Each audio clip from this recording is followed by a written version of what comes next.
All right, let's dive right in. Today, we're stepping into a world that's built from these little broken pieces, a series of surreal Portuguese texts that feel both incredibly old and, honestly, a little too close to home right now. We're going to explore what happens when the reality you thought you knew just starts to, well, fall apart. And we start with an image that is just wrong. You know? It's a simple line, almost poetic, but it breaks a basic rule of how the world works. This isn't just about weird weather, it's telling us from the get-go that the world we're in has been knocked completely off its axis. And just like that, we jump from that kind of quiet, strange feeling to something absolutely terrifying. This image, atomic clouds, it just hangs over everything. It's this modern ghost of total destruction, and it's being mixed right in with the natural world.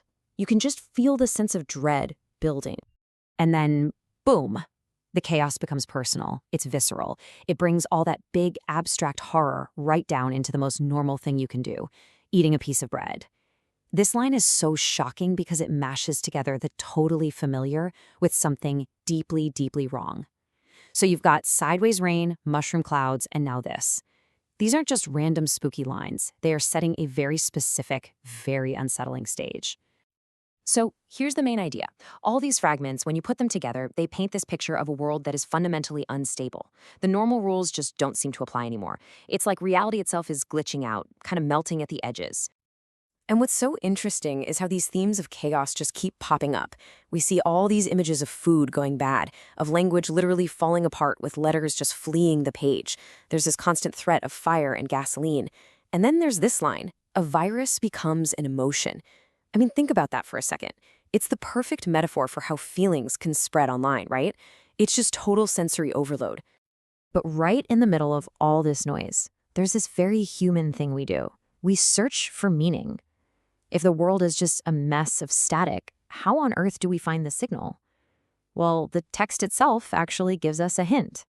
These three words, sign, symbol, and signal, are repeated over and over, almost like a mantra or a prayer. It's someone desperately trying to make sense of things, to organize all this chaos into something that, means something.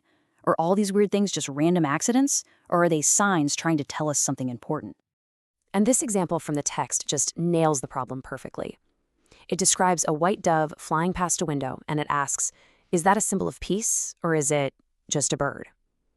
And that's the question of the art of all this, isn't it? How much of the meaning we see in the world is really there, and how much are we just projecting onto it because we need it to be there?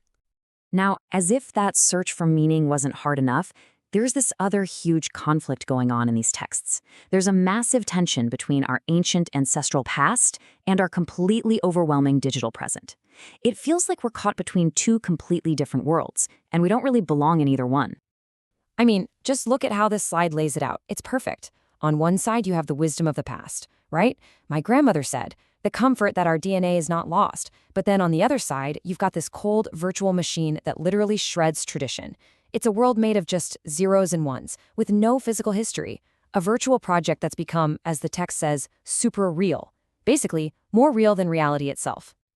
And this phrase just captures that feeling of being disconnected so perfectly. We are suspended between the raw, earthy history of the gold miner and the sterile, automated, meaningless present of the escalator. We're not connected to our roots, but we're not exactly comfortable in this new world either. We're just lost in transit.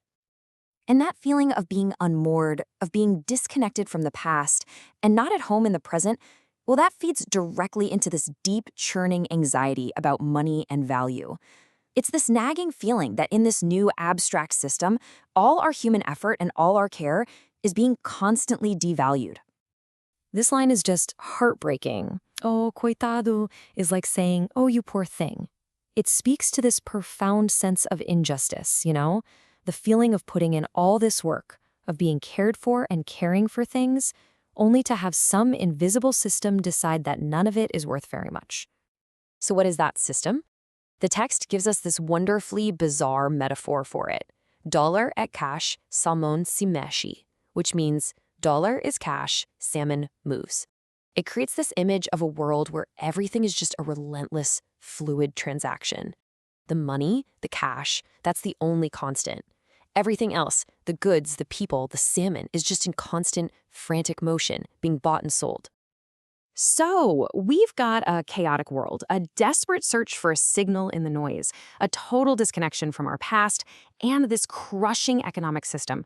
All of this, it all leads to one final, urgent question. Who is responsible for all of this? And just when we're ready for an answer, the narrator hits us with this: I am not responsible for what you hear. It's such a provocative thing to say. If the person talking to us isn't responsible, then who is? It basically throws the question right back in our faces. And then the text itself just starts to break down, repeating the question, getting more and more intense. Who? Who is responsible for all of this chaos? For all the noise that's drowning everything else out? Who is responsible for what you're hearing, for what you're feeling, for this whole messed up reality? And then the text pivots. It completely changes the game. It doesn't give us an answer at all. Instead, it leaves us with an even bigger, more profound question. After all that shouting, all that noise, all that blame, where is the listening? Maybe the problem isn't about figuring out who's responsible for all the talking, but about finding someone who is actually truly listening. And that responsibility, well, the text seems to be suggesting that might just be on us.